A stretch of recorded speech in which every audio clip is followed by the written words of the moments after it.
We know that the picture may be a little faded, so the focus will probably be on myself and my partner as we talk things through. There's a couple bullet points in the PowerPoint slides if you guys want to write them down. It's not word heavy for the simple fact that in case something like this were to happen, we'd be able to still communicate the message to you guys, see how you guys have it, and switch your eyes and try to see, okay? So, my name is Josh. This is my partner, Josh. We work for GNO Federal Credit Union as a part of their business development team. Our goal is basically to teach everything that we know in the credit unions to the world at no charge. Reason being is because you guys are full-time students, and we tend to serve full-time employees. And there's no feasible way for them to physically come into the credit union. Like our friend was saying over there, it's the year 2023. Sometimes you just gotta adapt with the times. And one of the resources we like doing as a part of our community service effort is to go out into the community and teach you guys everything we wish we knew in school. You know, there's nothing worse than when you graduate high school and you don't know how a bank account works. It's another thing to graduate from the business school and not know how a bank account works. So there's a little thing in between that we like to try and fill in, and we like to hopefully get that niche together for you guys. So a little bit about myself. My background is in the automotive industry, the clinical research industry, as well as credit unions. And of course, I want to introduce John to you guys. So John, yeah, I've actually been in this industry for a long time. I've learned a lot of stuff in the last 2 years. Today, what we're talking about, guys, really basic stuff, okay?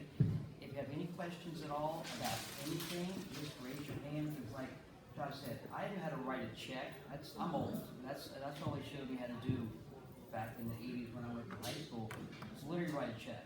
People don't use checks in 2023 anymore. So, yeah, I've done other sales and stuff like this, but I love what we do. Go out and help people. If you could take us to our next slide. Cool. There's a couple things, 5 major points we're going to cover in today's presentation. First, we're starting way back at the 101, savings and checking accounts, debit cards versus credit cards. What is a credit score? A credit score 101, and then finally, the types of credit. Because particularly, especially in our age bracket, many of us have 0 credit scores because we've never done anything with credit. And we usually need to know what's the first step to get on our feet, especially after we graduate and we call ourselves wanting to get apartments, wanting to get cars, and moving forward in the future. Is that okay, you guys?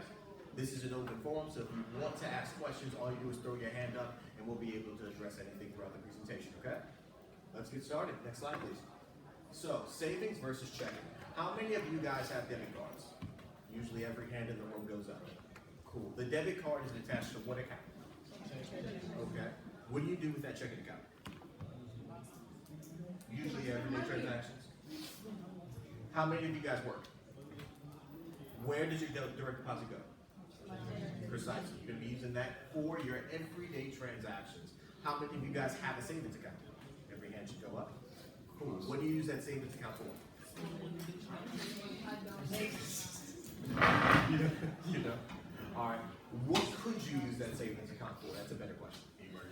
Emergencies. What else? Specific savings. Okay. So for a specific item. Investments. For us who tend to go to school all this time, and when fall break and spring break come, we like to do what? That too. But we like to travel. We like to go on vacations. So those are just a few things that we do with a savings account. You guys already have debit cards, so you know what the checking account's used for. Once again, this is a 101. Some of this will sound simple, but as we progress through the presentation, things will get increasingly more complicated. And that's when you throw your hands up, ask questions, and we'll be able to move forward. If you can take me to the next slide, please. Debit card versus credit card. How many of you guys have credit cards? What is a credit card? Notice how we have a bunch of different answers in the row. That's how It is somebody else's money. Whose money in particular? There we go. So, before we go, we continue. We want to make a key differential between banks and credit unions. How many of you guys have heard of credit unions before? Can anybody tell me what a credit union is? Probably not. But how many of you guys have heard of banks? How many of you guys' first account was with a bank that mama probably made for you guys already? So you have a debit card that you usually swipe and whatever, and that's all it is. Well, there used to be a time where people had relationships with their bankers. They knew somebody specifically at a specific location so that whenever they needed a credit card or a car or they needed to get a mortgage, they were able to facilitate those relationships. Nowadays, things have changed just a little bit. The priorities of banks, as you guys know, they are a for-profit business. They're there to make money, which means that they answer to a bunch of stakeholders who live out there in New York City in a bunch of civil suits, and they make all the decisions to try to make as much money as possible. Which means that the accounts that they're interested in are usually corporate accounts. These are your Walmarts, your Winn-Dixie's, or some place like that with thousands of employees so that they can make as much money as possible. Which leaves us, the people that tend to graduate out of college and get into the workforce, kind of out of the mix because they're not really focused on us because we're not coming in with 1,000 employees or anything of the sort. And that's where credit unions tend to shine. We live in the community. Our board of directors are all people that live in New Orleans, and they all serve. It's completely free. And they're here because they want to make the city of New Orleans a better place. The idea is if we provide people, particularly in this age bracket, the keys to succeed financially, you guys aren't just going to graduate and move out to Atlanta or move out to Houston somewhere and take all the knowledge you've picked up down here and take it somewhere else. The idea is if we're going to make the community better, we have to take the initiative ourselves. And that's the objective of credit unions. So whenever you're buying a car, whenever you're renting or anything like that, you'll realize that the interest rates, particularly on what you're paying, is significantly lower going through a credit union versus a bank. Reason being, and we're going to get into more detail in the future, it's going to be something called trust. And you're much more likely to trust someone that you know versus somebody you don't. Does that make sense, you guys? Cool. So, once again, we threw up the question, what is a credit card? I'm so glad that we got a couple different answers in the room, but if we want to unite those answers together, it's quite simple. You're spending, essentially, the bank's money. Now, did you guys know that there's two different types of credit cards? So, there is the credit cards that we all described, and that's called the unsecured credit card. But for those of us who are just trying to get started with our credit journeys, there's another type of credit card that we're going to talk about a little later in the presentation. This is one of the steps that we wish we kind of knew, graduating from high school and moving on, but it's not too late because you guys are just in the middle of your college careers, and as you move forward, you'll realize there's a bunch of cool stuff that you can do to make your financial life easier. Take the next slide. There's one thing I wanted to mention real quick, sorry Josh, to jump in, is that actually we're a credit union, like Josh said, GNO is, but if you go to our website, you'll see a little company with that. It's called CDFI, the initials. You don't have any idea what they could possibly stand for? You're not gonna guess, I'm sorry, I didn't know what they were recently. It's Community Development Financial Institution. We actually go out in the community and help people that need help. Our credit union actually helps people underserved in the community. That's one thing that a bank's never gonna do. We give people loans that have 580 credit scores, things like that. They can really go nowhere else to get their money. So that's something that's another big difference. I just wanted to bring that up because, like Josh said, we don't talk to guys in silk, so we don't answer people in silk suits and stuff.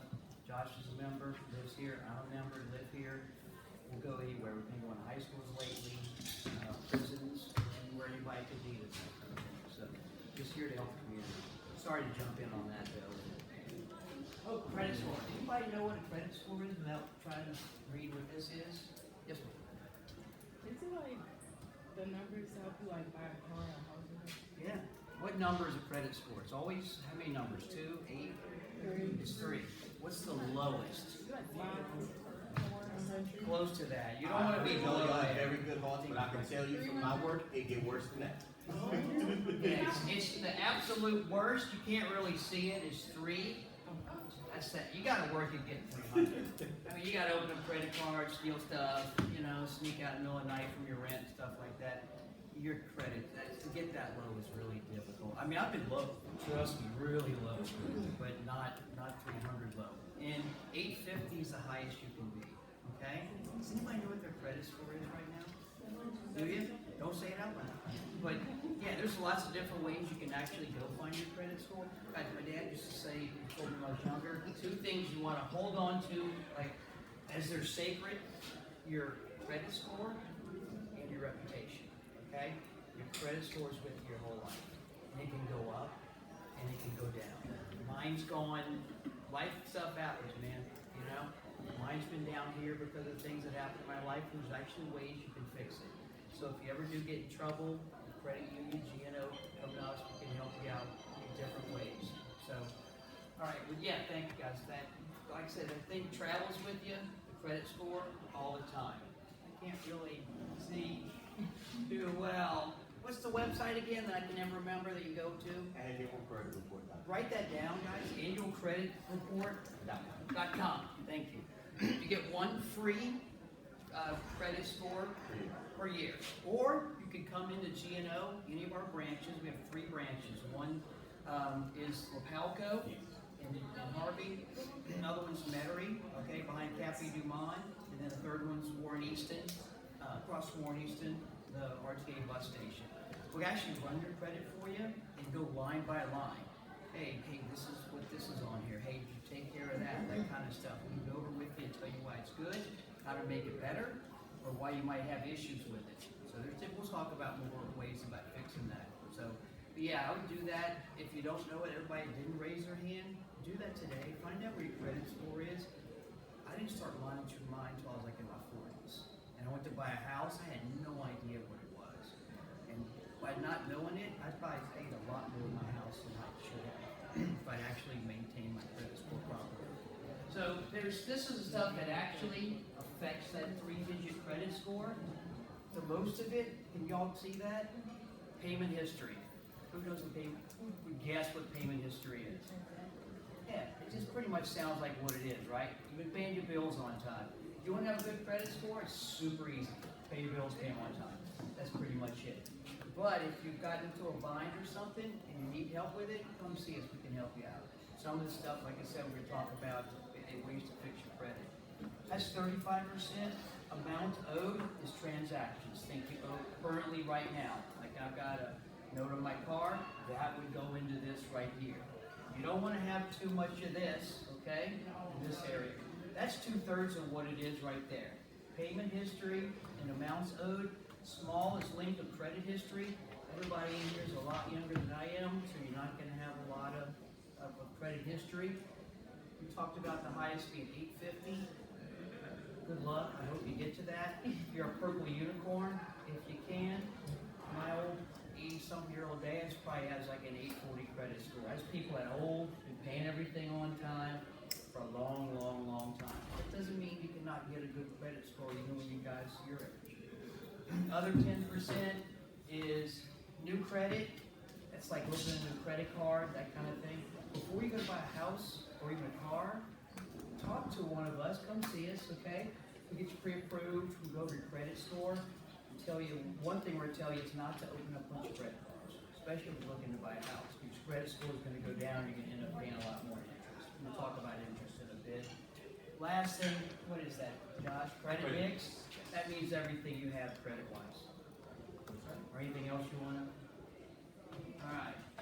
Credit score 101. Many ways to establish credit. A lot of you guys have also already started doing that. Like Josh mentioned, secured credit card. Okay. If your credit score is hurting right now, you can go into GNO or another credit union and get a secured card. Basically, walk you with your own money. Say, hey, I've got $200, $500. I want to get a credit card. It just shows you can actually pay on time and manage that month-to-month rotation. Credit building loan. I did this one personally. All right, I didn't even know it existed until I started working in credit union. My score was closer to the 300 than it was to the 850, and I wanted to do something about it. Okay. One thing that a lot of people don't know about your credit score, it affects a lot of things. Get an apartment, an interest rate on a car, a house like that. Guys, when they look for your job and do a background check, 60% of the companies now, and nod your head over there, 60% of the companies run a credit score. So they might, man, great, I'll seem like you'd be a perfect fit for this job. They run a DMV check, you don't have 5 DUIs, something like that, criminal check, you're not a serial killer. Great, cool. This is also part of the process. Run your credit score. If your credit score is way down here, remember I said credit score, reputation, 2 things to protect, they're also kind of the same thing. They're going to look at that credit score that's 480. That means you don't pay your bills on time. It means you open up a lot of credit cards. You don't take care of what you're supposed to do. Yes, ma'am. Please, anybody, raise your hand. That's what we're doing. When you become a co-signer or for a car or something that you have to credit, the person who owns the car don't pay your bills. Yes, we're going to talk a little more about that. Yeah, don't do your friend wrong, or your dad, or your mom by doing something. But it also can improve your credit. You could be a co-signer on something.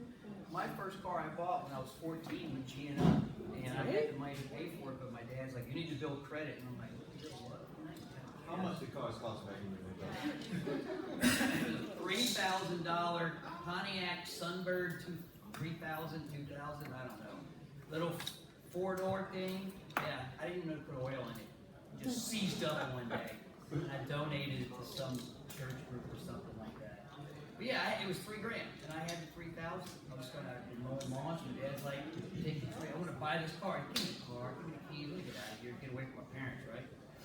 But he said, no, we're going to finance that other $1,000. So you might want to think about financing something when you have the money, a little bit of it, like a car, right? So you have all the money, you might want to finance a couple grand like that just to build credit. Guys, credit scores, might not seem like a big deal now. Again, jobs, when you go to buy a house, they might not sell you that house or the car. So, any other questions? Get that specifically a little bit more. Anybody? Any other questions about that? So, oh yeah, credit building loan. My score, like I said, was closer to 300 than it was to 850. So I took out a $2,000 loan with credit. You don't touch the money. And I set it up on my phone to pay it every couple of weeks, right? I set up $25. My score went up 120 points. That may not seem like a lot. That is huge. It shocked me. I thought it might go up 80 points or something like that. What we're trying to say is, again, your credit score is going to be up here. I hope everybody's room stays up here. Things happen, and it goes down, it goes up. So if it goes down, don't freak. Come see us. We can work with you. So I went and got the loan. They took the money every 2 weeks out of my paycheck. Actually, that was what it was. I got to set it up. They took it out of my paycheck. And it raised my credit score by quite a bit. Does that make sense? So be authorized, be added as an authorized user. It's usually for younger people. If you guys can do that, it's on a credit card. Get a cosigner. That's what this young lady was talking about right here. Yeah, if you cosign for somebody, guys, remember, you guys are attached now. Okay? Legally, financially, you're attached, which can be good. If you're a cosigner on something, that person pays it, their credit's going to go up, you're going to help them. If you actually help somebody the other way, but if they don't pay it, yes, they'll come looking for the person that's, say I'm the A or the B, I'm the primary, they come looking for me and I just disappear, I don't pay them, I'll answer the phone, they'll throw the mail in the trash, they're going to come looking for you. And they're actually, your credit's going to get hit. Think long and hard about that person, if you know them. Yeah, I would just do family members or close friends, even though if something happens to them, that's going to affect your credit score. Right. Can you give us a little bit more details on the authorized user? I'm sorry? Can you give us a little bit more details on the authorized user? Yeah, so mainly with authorized And how it users. can be helpful? Yes, so like John said, particularly this usually applies to people who are just getting started. And it's usually a move that parents tend to do for their kids to give them their first step forward. What would happen is, instead of being for example, a co-signer, because the young person isn't old enough to do it, in order to get them a leg up, let's say they're about 16-ish or so, what the parent can do is actually go to a financial institution and request to add their child onto their, for example, their credit card as an authorized user. Of course, the parent is liable for whatever activity the child does, but this is a way for a child to actually have a credit score versus having a zero and having to start from nothing when they turn 18 and 19. It's little things like that that help get people ahead of the game. It's something that a lot of us never knew about and we're never really shown. But some parents have been savvy enough to make sure that their kids have that extra leg up. Does that answer the question, Tom? Yeah, I just wanted them to kind of know that, but it can also be a bad thing too, right? Because if the parents don't pay the bills on time, Now you then you don't want to be a We try not to emphasize that part too much because as kids, you don't really have control over that. Right. And especially in our city, there are a lot of kids who end up realizing they have a very low credit score because of activity that their parents have done that was without their approval. But unfortunately, that's the world that we're living in. It is always a risk. But typically, people aren't really looking to add authorized users that aren't already financially savvy. Because it's just something that's not out very often. In building off of what you mentioned, we talked about the cosigner. I'm glad you mentioned that question because that's super important. Why is it risky for you guys to be a cosigner with somebody? What are some ways that'll bring down the credit? Okay. number one. We're gonna go through real quick. If you don't pay your phone bill for 3 months, what happens? If your phone bill ain't paid, ain't paid for 3 months, they fix your phone. There we go. Who you got as your provider? We learned something new today. T-Mobile gives me about 2 weeks. 2 weeks? They don't show no love no more. We got to update our side. All right, for this side of the room, if you don't pay your car note for 3 months, what happens? Repossess. That sits on the credit card, that repo stays for 7 years. Absolutely. Repossession, stuff like that, bankruptcies, longer, but yeah. There is that's something, I'll talk about it tomorrow in tomorrow's session because it's going to be all about car buying. But that is something that's been added to certain cars, yes. Why would you match your credit card? Say it again. Why would you match your credit card? If you match your credit card out, Like just one time. so Just one time. just what's first things first. First things first. We don't want you to develop in the habit of maxing out your car. That's the first thing. Sometimes there are large purchases that you do have to do at one point in time. And let's say you have to buy a sofa or something like that, and that does raise it all the way up to the max. You're not in particular trouble as of yet, but of course you have to remember you have to pay that debt back. There's usually a minimum payment, but you always want to pay above what that minimum is, because that's where interest tends to come in. So depending on who your credit card is with, that's something that you have to make sure you're well aware of.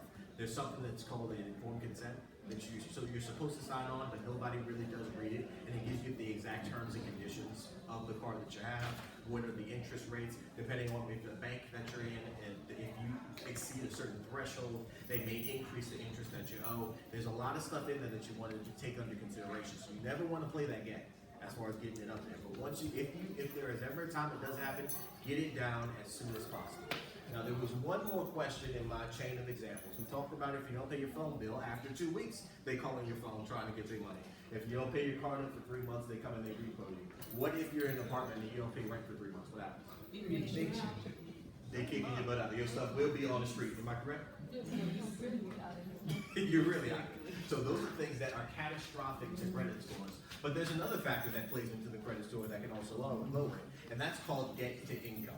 That's something that we always wish that we knew, particularly for those of us who graduate university and go out into the workforce. So somebody real quick, if you can tell me, what are some things that add debt to yourself? Go ahead. Loans. What type of loans in particular? Student loans. Somebody spitting facts right here. I think everybody nodding on that one. You better keep, all right. What's something else that can get y'all in debt? Credit cards. Credit card debt is actually the highest one. What's another type of way that gets people in debt? You guys typically have to get a car. So how do you get a car? Car loan. That's what it is. It's a car loan. That's why you pay a car note. Yeah, all of those things tend to negatively affect your credit.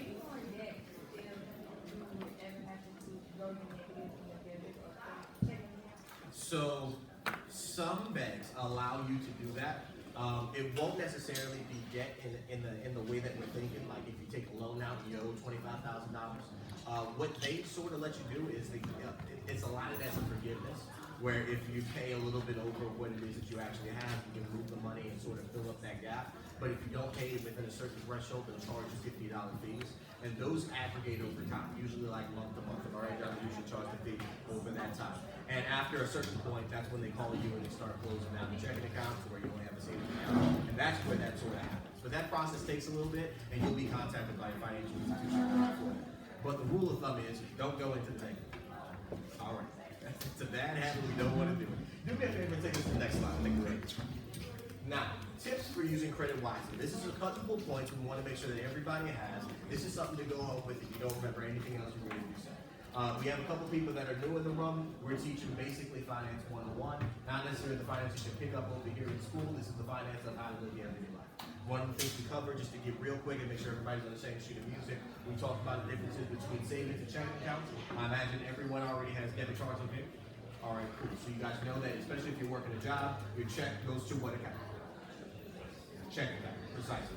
And you're using your savings account, you're either saving for a big time purchase, you're saving for an emergency, or maybe even something like a vacation, all right? All right, we talked about credit scores. We know that the lowest credit score that you can possibly get is something like a 300, which is the lowest, and you probably never heard of that because it's actually really hard to get there. But the highest is 850, and we usually fall somewhere in between, hopefully closer to the 850 side than the 850. We went through a pie chart just recently. If you guys can name, if you guys are the ones that were here for that part, what affects your credit score the most? Whether or not you pay your bills, all right? Amounts owed is the second biggest. 35% is, do you pay your bill on time? Very simple. 30% that comes right after that is, what's your amount owed? It's your debt to your income. That's what you guys came in on. So we were talking about things like if you got a car note, if you got student loans particularly, a lot of us nod our heads in shame because we know what's going to end up happening there after we graduate. Another one is, for example, if you're getting a mortgage or something like that, you're closing in on a house or something. Remember, nobody has $30,000 or $40,000 to pay at one hand, so of course you have to go to a financial institution in order to get the money. Now, if you want to summarize credit in one basic word, it's trust. It's our ability as the financier to trust you, the person who's asking for the money. Really simple, right? So we determine that our trust for you off of the score, and that's what the credit score is. So the best way to keep it healthy is simple: pay your bills and pay them on time, like John said. Two things to hold sacred. John, what are they? Reputation and your credit score. They're often the same thing. To basically say it's your reputation as if a bank looked at you, okay, Josh Hughes, I have no idea who this gentleman is. He's asking for $500,000 to buy a house. Okay, you didn't pay this bill, didn't pay that bill, didn't pay this one, paid that one on time. That tells me what kind of person. Am I going to get my money back? So think of it like that. Like I said, it can go up, it can go down. There's a couple things we're going to talk about in the future, interest being one of them, because that's something that we're all going to end up having to deal with at some point in time. And it's important to understand how that process works. Now, remember, like John said, it's all about the relationship. There's a difference between banks and credit unions. Everyone knows about banks, but very few people know about credit unions. Banks, as you guys know, are national. They're ran by a bunch of guys in citizens up there in New York City, and their job is to make as much money as possible. Also, as a credit union, we're local. So we're invested strictly in the community of New Orleans. So, rule of thumb is, if credit is based on choice, we're much more likely to invest in somebody that we know instead of somebody we don't know. And that philosophy banks take as well. They know corporate accounts like your Walmarts or your Targets or someplace like that. They don't know you, the individual, so they're not invested in you, the individual. Credit unions, on the other hand, we completely flip the script, and we're focused on you guys because we want to make this community a better place. But now that you guys are already caught up, here we are with this next step. Make sure you have money in your savings for unexpected expenses. You guys know we're in the fall right now. What tends to roll up on Louisiana every once in a while? Hurricane. God forbid you have to evacuate. Evacuating, if you guys didn't know, is very, very expensive. How many people had to evacuate for high-water levels? Just about everybody. And especially, fortunately, y'all had your parents where they probably foot the bill. But if you had to foot it yourself, you know firsthand, hotels are nightmares to have to put up with. And that's something you always have to take under consideration. There's a couple other things. You want to make sure you make every payment on time. It's actually super simple, but as life goes on, you realize that there may come points in time where that's not really feasible. If you have an emergency take place, you've got to be able to do something about it, and you've got to solve that need. But those monthly payments are coming no matter what. So, fortunately, with financial institutions, particularly credit unions, we have ways of working with them. So if you're unable to pay a bill at a certain point, you don't just don't pay it, hide under a rock, and then try to get it done later. Call us and tell us what's going on. If you have the family in emergency and you weren't able to make a payment, there's actually a way where we can actually move that payment towards the back of the loan so that you don't have to make that payment for that specific loan. Does that make sense? All it is communication. Once again, it's a matter of trust. If you don't tell us what's going on, it hurts our trust for you. But if you call us and tell us what's going on, we're much more inclined to help out. It's super simple. Once again, we're here for you guys to succeed.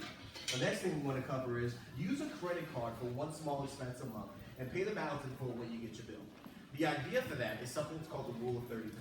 So we'll use a secured credit card as a really good example. Secured credit cards are when you give the financial institution your own money, like $100 or $200. We give you a credit card so that you can start building your credit up from scratch. It's a strategy many of us never heard of before, but it's something that you can do to get your feet wet with the credit process. So if you have a credit card, let's say I'm gonna just use $100 for an example. The idea is you only want to leave a balance of about $30 because we want to see over the course of months that you can make expenses and you can pay things off and you develop a cycle of doing it. After about 9 months or so, like John said with the credit building loan, your credit score usually spikes up. It means that we can trust you. And what that means is that instead of allowing you to use a credit card with $100 on it, we're gonna offer you something like $1,000 or $2,000 to see how you handle that. Does that make sense? It might sound counterintuitive to actually leave some of it on your credit card, but like, hey, I got the whole $100, I pay the whole thing, I wanna get rid of it, right? Not mess with it. Leave, it doesn't have to be exactly 30%, but leave something on there, it just builds your credit. A lot of people, somewhere over here say, hey, I'm debt free. That's cool, I wish I could live that way. But 20 years from now, when whoever that was goes to buy a house, they're gonna say, okay, let me see your credit score. Not use credit, not use credit card, you don't have a history. We're gonna look at it and say, I'm not gonna give you a loan, even though you might be a millionaire. We'll talk about that more in tomorrow's presentation about especially the car buying process, because since I've been in that industry, I can't tell you how many people I have seen who have tried to buy $80,000 Corvettes and I tell them I can't finance it. And it's specifically because they've been debt free for 20 years because they retired from the oil field. So those are real life stories that really do happen to people. Unfortunately for us getting started in the process, nobody's dropping $80,000 on the Corvette as of yet, unless you're one of these athletes that plan on graduating and goes straight to the majors. So, another thing we want to make sure we have is monitor your credit report and score. A lot of you guys have apps on your phone that show the amount, the balances and stuff that you have in your accounts. One of the things that's probably on the bottom of your app is something like a general estimate of what your credit score is. I can tell you, for those of you who have Capital One on their app, it scores the bottom. It'll give you a general idea of what your score is. It's usually a low ball, but it's a way for you to be able to monitor what your credit score is without actually having to tap into it. Does that make sense? So you guys probably have that on your apps right now. Another thing is, don't apply for new credit unless you need it. That's probably one of the more important lessons you can possibly learn. The only time you're really looking to go and get credit is if you're doing something. So that's buying a car or buying a house. If you're doing that process, that's when you're tapping into your credit. Otherwise, don't apply for credit cards willy-nilly. Don't go around using a bunch of stuff that you know is probably going to impact your credit score. And last but not least, is keep your balances low. It's debt to income. You want to try and make more money than it is that you owe. And in today's society, especially as we see inflation and stuff like that rise, we're seeing that debts are creeping up to what people are making. And that usually is a recipe for very bad stuff in the future. If you can take us to the next slide, if you don't mind. One quick thing, everybody, when they're on the way out the door, please will you, right over here, scan this brief survey, all right? We've been asked to do that, if you guys wouldn't mind doing that. No problem. We'll hand it off. Yeah, a lot of this stuff seems really basic, or actually some of Oh, it we have a question? Yes, Yeah. please. Is it, in your opinion, better to have two secured credit cards than one? So, when it comes down to a secured credit card, that's your money. So you're building it up, and it could help you. Do you need it? Not necessarily. One secured credit card usually doesn't just, because the idea is to graduate you from that secure to the unsecured one, and that's the one they really want you to have. When nothing really will stop you from doing that, but there is an important bit in regards to credit in particular. So when you have credit cards, there was I'm sure you guys probably heard the commercial where they say that you want to pay off all your credit cards and then you want to close them. So you guys have heard that before? So there's something that those are rumors that tend to go around that rumor. And when you have credit cards, what we look at when we run your credit is we like to see what's called your credit limit. So I look and see that if you have a credit card with a zero balance and you have $1,000 available, I see that that's the balance, that's what you have, that's the capacity that you have. Based upon the knowledge of the people that came before us, what they ended up doing was, especially if they got bit by credit card debt, they pay everything down and then they'll actually close the credit card. Well, what ended up happening is the credit score actually went down and they wondered why. The reason being is because what I was able to see originally was that you were able to maintain a capacity of, let's say, $1,000. But now you close that credit card off, so your capacity went down. Does that make sense? And that's something that we definitely want to highlight with that question is going on in the future, having multiple credit cards. If you have them, cool, manage them properly. If you need to cut the card off so that you don't use it, do it, cut it physically. But having that line open shows that you have an availability that I can work with. Does that make sense? So that helps that. I'd probably recommend making one purchase on that card, like do not close it, like what Josh said. Don't close it. Just like you said, put it somewhere, keep it, and once a year, buy a Christmas present for somebody. Make it, oh, sorry, I gotta be in the wall here. Yeah, buy a Christmas present for somebody, or a gas, or something like an airplane ticket to visit a friend. Just keep it, because again, we don't know who you guys are. I mean, credit unions usually know who you are versus banks, but this kind of stuff lets us see who you are and how you can manage your money. Types of credit, we talked about that, unsecured loan, secured loan, okay, we talked about that one, that's actually your own money. This was the unsecured one, that's the one that I took out to raise my credit score. Like I said, I had no idea that even existed. So if anybody here doesn't want to raise their hand about the score being low, just come see us. You don't have to be a member, information's free. Show up, say, hey, this guy showed up, lunchtime, we'll run your credit score, we'll go line by line. I had mine really run about 10 years ago. There was stuff on it that's been hanging around, $40 phone bill I didn't pay. My job moved me around a lot. And I'm like, this seems low. So they ran it and they looked at it. So what's this thing? I owed Modesto, California Electrical Company $40. I moved, I didn't know, but they sent me collections over $40 and took my credit score like that. So I fixed them, called, got it settled, that kind of thing. Credit cards, you have types of credit, secured, unsecured, and the credit card. Please, sir. No, we're getting kind of close to the end here. Next slide. I'm sorry. No, that is the last one. So, stuff to remember, know your credit score, find out what it is, manage it, okay? A lot of people think credit score is something that happens to you. No, take control of it, guys. If it's low, fix it. If it's high, make it higher. So we skipped over interest rates. Anybody know what interest rates are? We did? No, we didn't talk about it. We didn't talk about interest rates. Anybody know who can explain what in basic terms what interest rates are? Yeah, why do you think they add on to it? She said if you owe money, they add on to it. Why do you think that is? So if I loaned you $100, I'm going to say I need a little bit of interest back, right? For loaning you the money, I'm like, 1% will be $1, 5% will be $5. He keeps the lights on some places like credit unions. Yes, sir. I know, so they can make a little bit more money. Huh? Make a little bit more money. That's yeah. Credit unions, we do it so they can pay Josh and I our huge salaries, not. But you know, Somebody else. and somebody, the money's there in the pool. If somebody else wants to buy a car, a house, or something like that. So yeah, guys, interest rate might not seem like a lot, but even 1 point going up or down on something that's $10, it doesn't matter, okay? As long as you $10, I want 1% back, okay? Or 10%, be $1. If you're talking $500,000, the change between an 8% loan and 9 or 8 and 6 could be 40 grand, 50 grand. And that lower credit score you had, you got that higher interest rate because you didn't pay Netflix bill. Or, I'll pay my credit card when I get around to it. I don't care about this. Little bitty things can cost you thousands, if not even, maybe up to 100,000 or more, I would say. So yeah, interest rates are important things. So again, if anybody has any questions about any of this stuff, reach out to Josh, myself. Our information's by the front desk. Like I said yesterday, information's free. We're here to help the public. We're not here to more about helping people than the bottom line.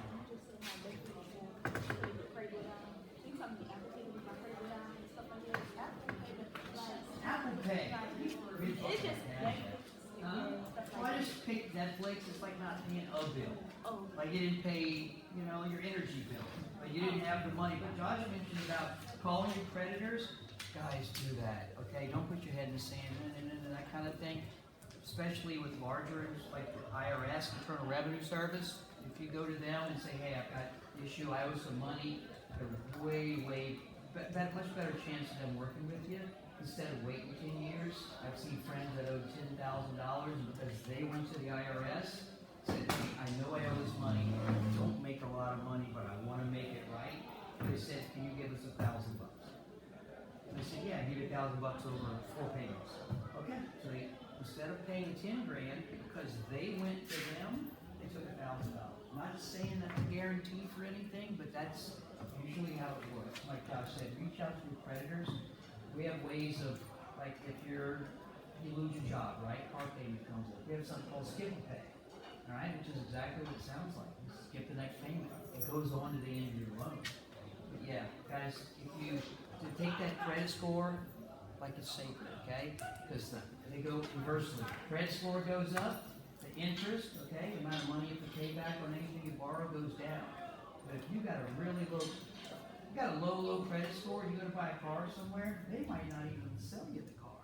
Like if I had a 480 credit score, I want to go buy a $50,000 car. Josh has an 820. I walk in, they're gonna, okay, Mr. Barth, last name, they're gonna run it and go 480. Well, one, we're not gonna sell you the car. We can't trust you because your credit score is gonna be, your credit score is gonna be this long. It's written off, closed, sold, blah blah blah, all negative stuff. Josh is gonna have a great credit score.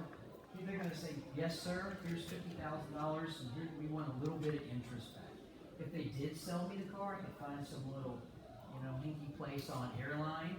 They'll sell me the car for $5,000, but they're gonna charge me 30% interest. And that's only because I didn't pay my net bill, or I didn't manage my credit score. Does that make sense? I wish I'd known this stuff, guys. Like, I went to buy a house, like I said, I had no idea what my credit score was. It was an eye-opener. And then, of Not a course, good in way. conclusion, everybody, we also want to add, if you want to join the credit union, it's only a matter of $5 to become a member. There used to be a time where you had to work for a select company. For example, if you had a sheriff, you were able to work for a credit union. You were able to join a credit union that was a part of that. Nowadays, it's open to the general public.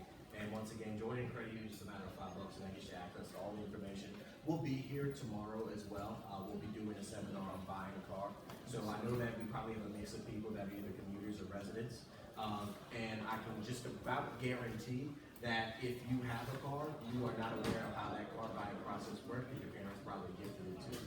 So one thing that we definitely want to do is make sure you guys are well aware, because after you guys graduate from school, you probably want to upgrade your wheels. So we're going to make sure we're showing exactly what the steps are, so that if you go to the dealership, you go in confidence that you've done all your homework in advance, okay? All right. Do you guys have any other questions for us before we close out? No? Did everybody learn something? Somebody toss up real quick. What did you learn that you didn't know before? That's it right there. It's pretty basic stuff. It's not super sexy. That's super important.